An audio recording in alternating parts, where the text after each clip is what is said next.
রাজবাড়ী পাংশা উপজেলা যুবদলের আহ্বায়ক মোহাম্মদ আরিফুল ইসলামের উপরে সন্ত্রাসী হামলা এবং যুবদলের এক কর্মীকে গুলি করার প্রতিবাদ এবং আসামিদের গ্রেফতারের দাবিতে বিক্ষোভ সমাবেশ ও প্রতিবাদ সভা পালন করেছে জেলা যুবদল। বিস্তারিত দেখুন বাবলু শেখের প্রতিবেদনে।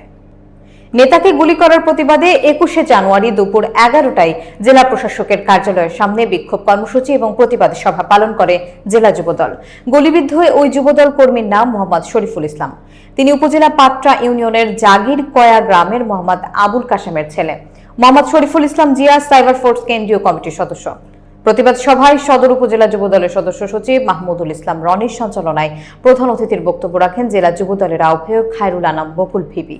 তিনি বলেন, শুক্রবার বিকেলে পাট্রা ইউনিয়নের প্রতিবাদ সমাবেশ এবং বিক্ষোভ মিছিল শেষে ফেরার পথে যুবদলের আহ্বায়ক আরিফুল ইসলামের মোটরসাইকেল বহরে হামলা এবং গুলি চালায় আওয়ামী লীগ সন্ত্রাসী বাহিনীরা।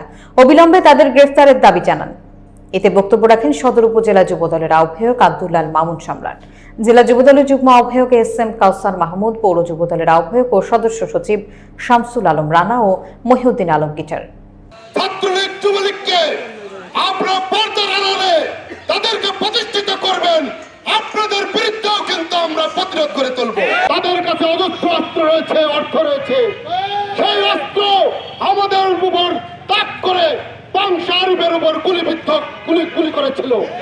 আজকে আমি এসপি সাহেব, ডিসি সাহেবের কাছে আমি প্রশ্ন রাখতে চাই যে রাজবাড়িতে আজকে সন্ত্রাসের ওপেন ঘুরে বেড়ায়, ছাত্রলীগের নেতারা ঘুরে বেড়ায়, তাদেরকে আপনারা গ্রেফতার করছেন না।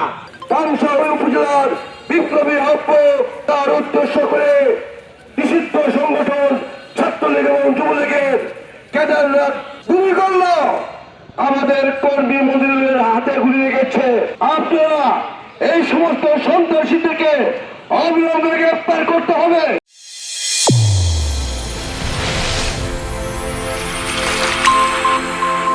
চ্যানেল A1 হৃদয় রেসপন্স।